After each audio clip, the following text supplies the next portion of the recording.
Dalawang senador, dalawang dating mambabatas, isang audit commissioner at isang dating mataas na opisyal ng Public Works Department. Sila ang mga bagong pinakakasuhan ng Independent Commission for Infrastructure ICI dahil sa umano'y pangungurakot sa flood control projects. Ngayong Miyerkules, October 29, isinumite ng ICI sa Ombudsman ang kanilang rekomendasyon na kasuhan sina Senador Joel Villanueva at Jinggoy Estrada, dating Ako Bicol Party List Representative Zaldico, dating Caloocan Representative Mitch Kahayon Uy, Commission and Audit Commissioner Mario Lipana at dating Public Works Undersecretary Roberto Bernardo.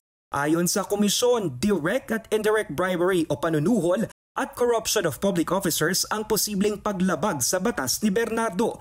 Ganito rin ang nakikitang violation ng 5 pang personalidad, dagdag ang plunder o pandarambong. Naging batayan ng ICI ang mga testimonya sa komisyon ni na dating Bulacan 1st District Engineer Henry Alcantara at Assistant District Engineer Bryce Hernandez at JP Mendoza na una nang tumestigo sa Senado.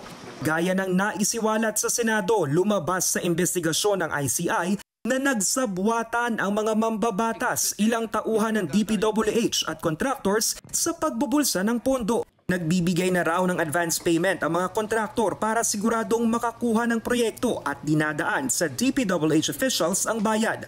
The Commission uncovered an alleged systematic kickback scheme in which legislators acting as project proponents inserted flood control projects into the National Expenditure Program or NEP, and the House General Appropriations Bill, also called HGAB, and the General Appropriations Act, or GAA, in exchange for commission ranging from 20% to 30% of the project cost.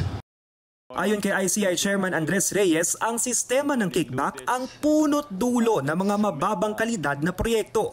Gaya na lang ng 150 million pesos na kickback na ibinigay umano sa tauhan ni Villanueva noong 2023 at mali-maletang pera na idineliver kay Ko mula 2021 hanggang 2025. Pagdating naman kay Lipana, sinabi ng ICI na base sa mga testimonya, nakakubra rin ang commissioner ng flood control projects gamit ang lisensya ng asawa niya na isa ring kontraktor. Ayon sa ICI, patunay ang pagrekomenda nila ng kaso na wala silang sisinuhin sa usapin ng korupsyon. We will continue to investigate, follow the evidence, and pursue charges to the very last man involved. Justice will not be delayed. Tingin naman ng Ombudsman, mas mabilis nang uusad ang kaso dahil validated na ang impormasyon ng ICI.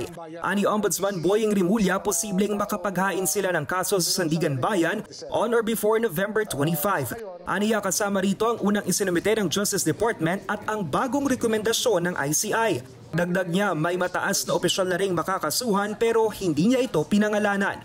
Public officials including the district officers, siguro mga 14-15 people. Corruption-related, bribery, indirect bribery, malversation, falsification. Yan, maraming rito. Maraming involved dito sa mga kaso ito. Tinitingnan na rin ng Ombudsman na i-livestream ang preliminary investigations ito, gayon din ang pagsasapubliko ng mga resolusyon. Ang rekomendasyon ng ICI ngayong araw ang ikalawang batch ng kaso na idinulog nila sa Ombudsman matapos pakasuhan si Ko, ilang opisyal ng SONWES at DPWH noong Setyembre. Samantala, nailipad na sa ibang bansa ang 3 sa 9 na air assets ni Ko. Ayon sa Civil Aviation Authority of the Philippines, nasa Singapore ang 2 bilyong pisong Gulfstream aircraft ni Ko, habang nasa Malaysia ang 2 niyang helicopter. Hindi matunto ng dating House Appropriations Chairman mula nang pumutok ang flood control scandal. Para sa mga impormasyong napapanahon at on-demand, Lance Mexico, Newswatch Plus.